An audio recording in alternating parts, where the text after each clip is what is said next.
Até onde o clubismo contamina o jornalismo?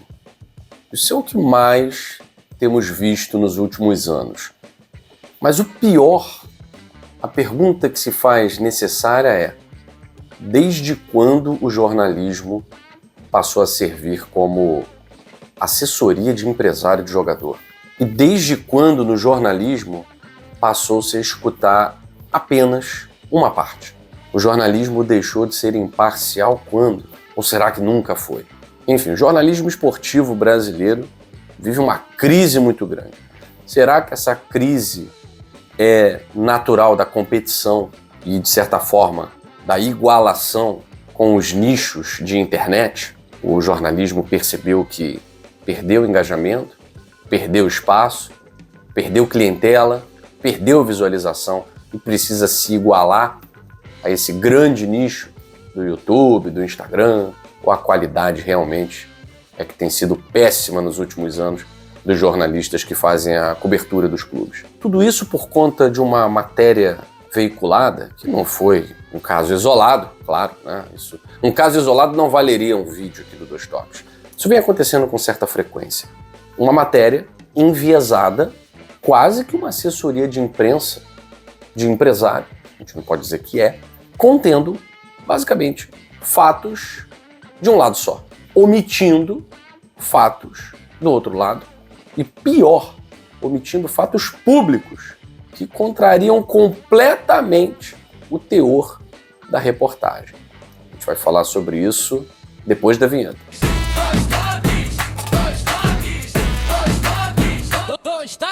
Desde quando jornalismo passou a ser assessoria de imprensa para um lado só da história, eu não sei. Afinal de contas, não estou acompanhando isso, né, de perto, de forma investigativa, né? Isso valeria uma pesquisa. E confesso a vocês que não tenho tempo para isso. O tempo que eu tenho é para falar para vocês o seguinte: o clubismo invade o jornalismo denominado imparcial há muito tempo. Há muito tempo. Isso anteriormente era um pouco mais velado, porque havia um chefe de redação com competência, currículo, e não havia uma competição do jornalismo televisivo, do jornalismo escrito, com qualquer outro meio de comunicação. Desde que a Web 2.0 tomou conta do mundo, ali na primeira década desse século, o jornalismo denominado imparcial, ele mudou, simplesmente mudou. Ele percebeu que estava perdendo clientela, visualização, relevância. Qual foi a atitude mais comum e que foi tomada? Igualação. Vamos nos igualar. Vamos jogar o mesmo jogo. Então, se o conteúdo do YouTube é um conteúdo mais clubista, se é um conteúdo menos profissional, se é um conteúdo tocado por pessoas que são excelentes comunicadores, mas que não têm o currículo, e por não terem o currículo do jornalismo não sabem como funciona a ética jornalística, a gente vai usar do mesmo artifício. E a grande verdade é que as faculdades, eu fui professor de jornalismo na Unicarioca, na Associação Carioca de Ensino Superior, por muito tempo, e saí da Unicarioca porque os cursos universitários eles entraram em decadência, né? Alguns cursos, principalmente o de jornalismo, entrou em decadência. Tudo passou a ser online, a qualidade dos professores foi diminuindo com diminuição de salários, enfim, uma série de fatores que contribuem para professores menos qualificados, cursos sem a excelência de antes e a formação de alunos piores, claro, né? Claro que o aluno de jornalismo não é formado só pelo professor, ele também cuida da sua própria formação. Você tem gente excelente saindo das universidades, mas não tanto quanto antes. Até porque o ensino, a própria educação mudou. Ela joga mais responsabilidade para o aluno, para o futuro jornalista, e nem todo mundo está pronto para isso, né? E a gente tem que destacar essa nova safra de jornalistas que são muito mais influenciadores, são muito mais youtubers, são muito mais blogueiros do que outra coisa. Essa matéria de ontem do GE, ela é o cúmulo, ela é o ápice de tudo de ruim que eu falei. E não tem só a ver com a Letícia Marques, ela é uma funcionária do grupo GE. Mas há um descuido muito grande com os clubes, com o Botafogo, por exemplo, que já foi um clube na plataforma jornalística esportiva do GE, mas bem cuidado. A época do Sérgio Santana, por exemplo, nunca houve tantas críticas às notícias em relação ao Botafogo do que hoje. A Letícia Marques, e aí eu não vou falar aqui da qualidade dela como jornalista, porque realmente não conheço. Mas o histórico da Letícia Marques foi uma jornalista da coluna do Fla. Então o ponto de vista dela, dessa nova geração que começou trabalhando no ambiente de clube, no nicho de clube, a formação é nichada. A formação é clubista. E há um descuido muito grande da empresa, há um descaso, na verdade. Bota essa menina da coluna do Fla para trabalhar cobrindo o Botafogo, vai dar tudo certo. Não há um cuidado com o torcedor que consome o conteúdo do seu próprio time numa plataforma cuidada por alguém que publicamente é ligada ao clube rival. Mas vamos lá. Guilherme, mas a pessoa ser Flamengo, ser Botafogo não a impede de ser boa jornalista. Com certeza não. Eu conheço vários jornalistas excelentes cujos clubes de coração são conhecidos. Isso nunca atrapalhou a imparcialidade deles na análise. Nunca atrapalhou. E aí eu estou falando de jornalistas brilhantes, né? Desde Mário Filho, João Saldanha, Nelson Rodrigues, Armando Nogueira. Estou falando de gente da maior qualidade que comandou por muitos anos, inclusive jornalismo na Rede Globo. Armando Nogueira, por exemplo, nos anos 90. Eu vou falar de outros, como José Trajano, que, como torcedor do América, sempre quis falar do América, mas isso nunca atrapalhou a análise, isso nunca enviesou nos bons momentos, né? O próprio Juca Kfouri, nos bons tempos de Juca Kfouri. Todo mundo sabe o time para o qual ele torce, mas sempre foi um jornalista de excelência. Ali até o início do século, né? Desse atual, a primeira década e tal. Depois virou uma grande competição. Porque todo mundo percebeu que precisava nichar o conteúdo, porque esse papo de neutrão, de imparcial, ninguém vê, ninguém quer. As pessoas querem polêmica, as pessoas querem o pilhado lá, falando um monte de bobeira, puxando sardinha pro Flamengo, as pessoas querem o Mauro César falando mal de todo mundo. Talvez essa não seja a identidade real desses jornalistas. O próprio Mauro César Pereira, que eu acompanhei durante um bom tempo na minha juventude, futebol, gostava muito da mesa da ESPN, com o Mauro César, com o Palomino, com o Kfouri, com o Calazans, o próprio PVC, o Márcio Guedes. Era ótimo.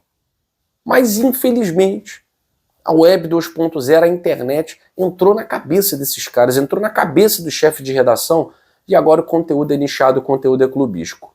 Para falar do Botafogo, percebe-se que o GE prefere que seja alguém que agrade mais a quem não gosta do Botafogo do que o próprio botafoguense. A Letícia Marques, ela é uma jornalista com viés clubista, até nas perguntas de coletiva.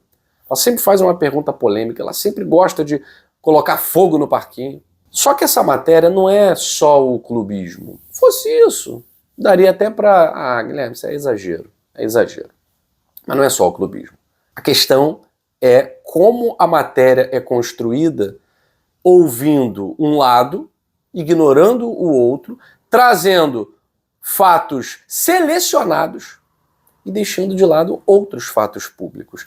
O uso da palavra tensão, a pergunta é a seguinte, ela está no dia a dia do Botafogo? Não está. Porque ninguém pode estar mais, jornalista não pode cobrir treino, jornalista não pode ter acesso mais aos ambientes dos clubes.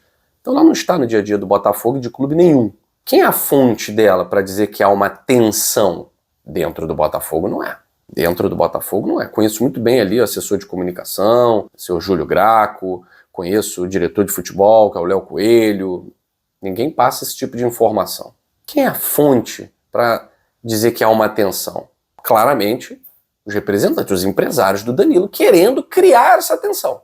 Agora, curiosamente, a matéria faz um apanhado, né, de tudo que vem acontecendo, mas esqueceu uma das principais partes, que foi uma tensão criada pelos empresários do jogador quando pediram para ele não jogar a partida contra o Corinthians. Se houve ali o início de uma tensão entre clube e jogador, foi ali.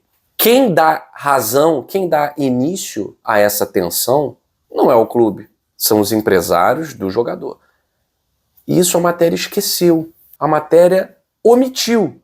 Ou seja, desde quando, aí volta a pergunta, jornalismo virou assessoria de imprensa de empresários? Isso é gravíssimo, isso é gravíssimo. E o problema do hiato sem jogos agora é que o público que ainda consome esse tipo de conteúdo, né, que tem cada vez mais diminuído, por isso talvez o GE não tenha mais esse cuidado com outros clubes, né, como tem com os preferidos, aí todo mundo sabe de quem eu estou falando, mas é o tipo de matéria que ela é antijornalística. Ela não obedece aos parâmetros éticos do jornalismo. E aí você tem o descaso da própria empresa, que coloca uma flamenguista declarada para cuidar do Botafogo, e é uma matéria mal escrita. Não gramaticalmente, questão de ortografia, sintaxe, nada disso. Mas ela não obedece aos princípios básicos do jornalismo, que é ouvir os dois lados. Quem disse para ela? Quem foi a fonte dela de que há uma tensão? Porque da maneira que ela escreve, ela parece aquela narradora onisciente dos livros de literatura, e que o narrador, ele inventou a história, então ele sabe tudo. Será que ela é a narradora onisciente? Ela está inventando essa tensão? Ou, o que está mais claro, ela ouve um lado só? Quem é o porta-voz dessa tensão existente entre Botafogo e Danilo? Bom, falta muita coisa na matéria para que ela seja uma matéria jornalística. Parece muito mais o desabafo de alguém que quer tirar o seu jogador do Botafogo e quer jogar em outro lugar. Lamentável, lamentável. Repito, não sei a resposta. Desde quando essas coisas passaram a acontecer no jornalismo? Porque elas aconteciam, mas de uma forma mais velada. Havia um respeito maior pelo leitor. Agora, parece que com a tomada de atenção, a tomada de visualização, não vou dizer o monopólio, mas a maior relevância dos conteúdos de internet em relação aos mais tradicionais, o jornalismo resolveu apelar. Lamento pelo jornalismo. E claro, por quem ainda consome esse tipo de notícia. Fico por aqui. Até a próxima no Dois Toques, a Casa do Futebol.